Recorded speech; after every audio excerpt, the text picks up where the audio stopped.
Okay, on handout 6, now we're going to work on problem solving with composite figures. So area is often one of the steps in solving a real life problem. So the first one, the side of a barn needs to be painted. Everything, including the barn doors, will be painted. How many gallons of paint are needed to complete the job if a gallon covers 250 square feet? So what do we know? We know that we can split this, and then we have a rectangle that's 30 by 20. And then we know that we have a triangle that is 30 times the height of 8 divided by 2. So when we put those together, we have, oh, and then what else do we know? That the gallon covers 250 square feet. We need to know how much paint to buy. So we need to know how many gallons. And I'm just going to abbreviate how many gallons. So the plan and work would be to solve these. So we have 30 times 20 for the rectangle, and that is going to be 600 square feet. And then we have the 30 times 8 for the triangle, which is 240. And then 240 divided by 2 is 120. And so total square footage we need is 720. And so if each gallon covers 250, you could do 720 divided by 250. Or I just counted up. I knew that 250 and 250 is 500. So there's for 2 gallons. I'm just doing tally marks. There's 1 gallon, 2 gallons at 500. And another one would be 750. And so we'd have to buy a 3rd gallon because 2 is not enough.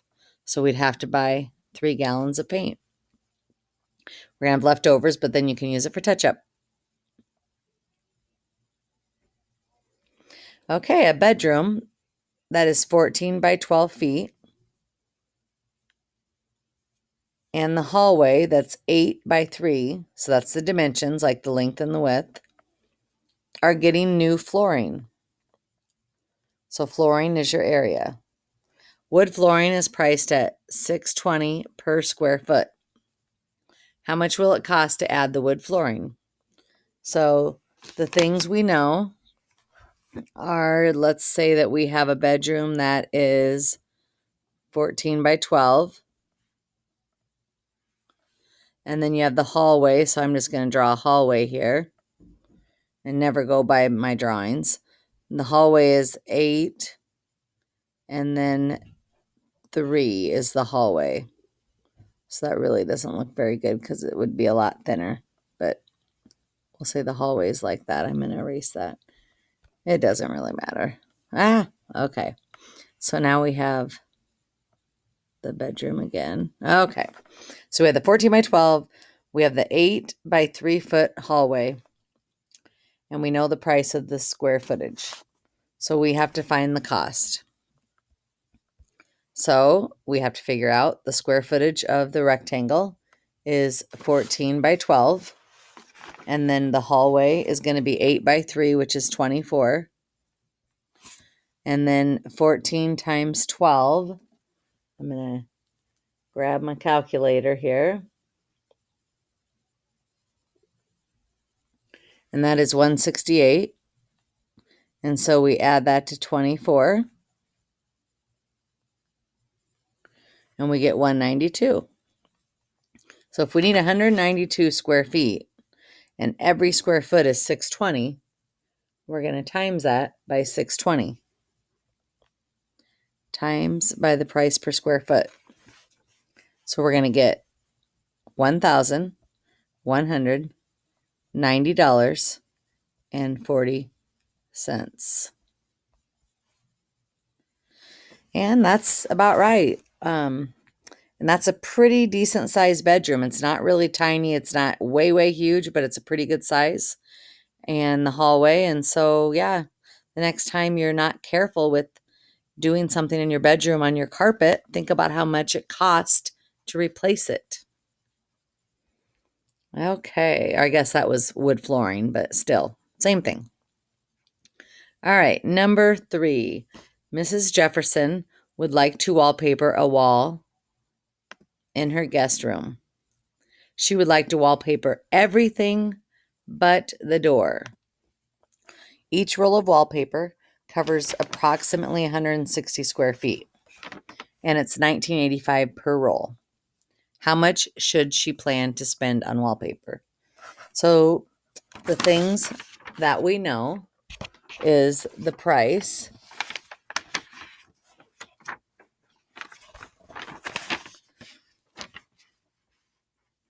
So the price is $19.85 per roll.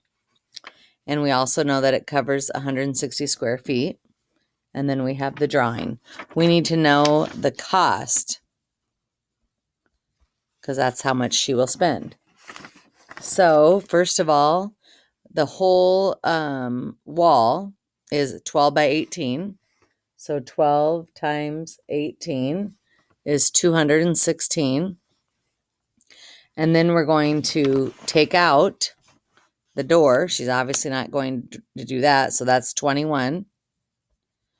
And so that leaves us with 195 square feet that we need. So if the roll only covers 160, we are going to have to buy 2 rolls. So we're going to do 1985 times 2. So $39.70 because we need 2 rolls. Okay, Coach Nichols asked the track team to run a lap around the track. Determine the distance the team ran. Now this says use 3 for pi. You always have to see. Sometimes they tell us to use different things. So what we know is the track is made up of a circle and a rectangle. Because if you stop it right here where the 100 is, that's your rectangle. And you know that it's 100 by 50 because of this 50. And when we're running around the track, that represents perimeter. So now that I was just thinking about that, we don't need to know the 50. Well, we will for the semicircle, but we're only going to do the 100 and the 100 so far. So I'm going to do 100 plus 100 because we're going to be running those links. And now we have to figure out the half circles. So I'm going to erase that part. And so the half circle, we're doing the distance around, so that would be pi times diameter. And the diameter is 50. So 3.14, I don't know why I wrote 5. So 3.14 times 50 is 157.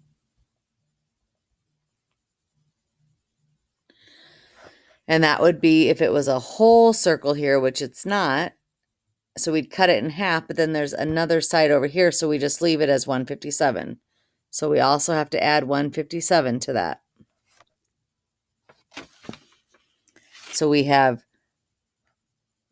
357.